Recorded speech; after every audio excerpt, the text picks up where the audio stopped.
தமிழ் திரைப்பட பாடலாசிரியர் நடிகருமான கவிஞர் ஸ்நேகன் ரீசெண்டா பிறந்த தன்னுடைய இரட்டை குழந்தைகளுக்கு அழகிய தமிழ் பெயர்களை சூட்டியிருந்தாரு.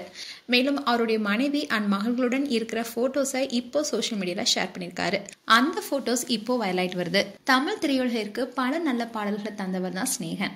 கவிஞர், பாடலாசிரியர், நடிகர், அரசியல்வாதின்னு பன்முக திறமையாளரா வளம் வந்துட்டு இருக்காரு. 1995ல தன்னுடைய திரைப்பயணத்தை துவங்கிய இவர் 500 படங்களுக்கு மேல பணியாற்றியிருக்காரு. சுமார் 2500க்கும் அதிகமான பாடல்களையும் எழுதியிருக்காரு. 2017ல விஜய் டிவில ஒளிபரப்பான பிக் பாஸ்ல பங்கெடுத்த இவரு 2வது இடத்தை பிடிச்சிருந்தாரு. ஸ்நேகன் கடந்த 2021ல சின்னத்திரை நடிகை கனிகாவை திருமணம் செஞ்சுக்கிட்டாரு. இவங்க இருவருக்கு இடையே வயது வித்தியாசம் இருந்ததுனால இவங்களுடைய திருமணம் நெட்டிசன்களால விமர்சிக்கப்பட்டுச்சு.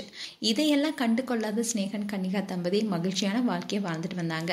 தங்களுடைய வாழ்வில் நடக்கிற ஒவ்வொரு சம்பவங்களையும் அவங்களுடைய சோசியல் மீடியா பேஜ்ல ஷேர் பண்ணிட்டு வந்தாங்க. இந்நிலைதான் இவங்களுக்கு சில மாதங்களுக்கு முன்னாடி இரட்டை பெண் குழந்தை பிறந்தாங்க. இத்தனை நாட்களா குழந்தைகளுடைய போட்டோஸை வெளியிடாம இருந்த ஸ்நேகன் இப்போ குடும்பத்தோட எடுத்துக்கிட்ட போட்டோஸை வெளியிட்டு ஒரு போஸ்டும் ஷேர் பண்ணியிருக்காரு. அதுல அவர் என்ன சொல்லியிருக்காருன்னா, அன்பிற்கினிய ஊடக நண்பர்களுக்கும் திரையுலக உறவுகளுக்கும் வணக்கம். எங்களுடைய இரட்டை மகள்கள் காதல் கனிகா ஸ்நேகன், கவிதை கனிகா ஸ்நேகன் இருவரையும் உங்களுக்கு அறிமுகம் செய்யறதுல மகிழ்ச்சி அடைகிறோம். எங்களை நேசிக்கிற உங்களுடைய அன்பு எங்களுடைய மகள்களையும் நேசிக்கிட்டோம்னு அதுல போஸ்ட் போட்டிருந்தாரு. இதை பார்த்த நெட்டிசன்ஸ் எல்லாரும் இவங்களுக்கு வாழ்த்துக்கள் தெரிவிச்சிட்டு வராங்க. மேலும் அந்த போட்டோல ஸ்நேகன், அவருடைய மனைவி கன்னிகா மகள்கள் காதல் கவிதைன்னு நால்வருமே பாரம்பரிய உடையில இருந்தாங்க. இவங்களுடைய போட்டோஸ் பார்க்க ரொம்பவே அழகா இருக்குன்னு பலரும் சொல்லிட்டு வராங்க.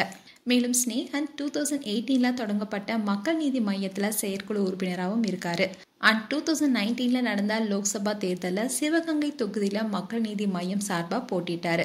அதோட அரசியல், சினிமான்னு இருவேறு துறைகளிலும் கமல்ஹாசனுடன் இணைந்து பணியாற்றிட்டு வராரு. மேலும் உங்களுடைய கருத்துக்களை கமெண்ட் செக்ஷன் சொல்லுங்க. இது போன்ற வீடியோஸை பார்க்க நியூஸ் தமிழ் கிளிட்ஸ் சேனலை சப்ஸ்கிரைப் பண்ணுங்க. மறக்காம நோட்டிபிகேஷன் பட்டனை கிளிக் பண்ணுங்க.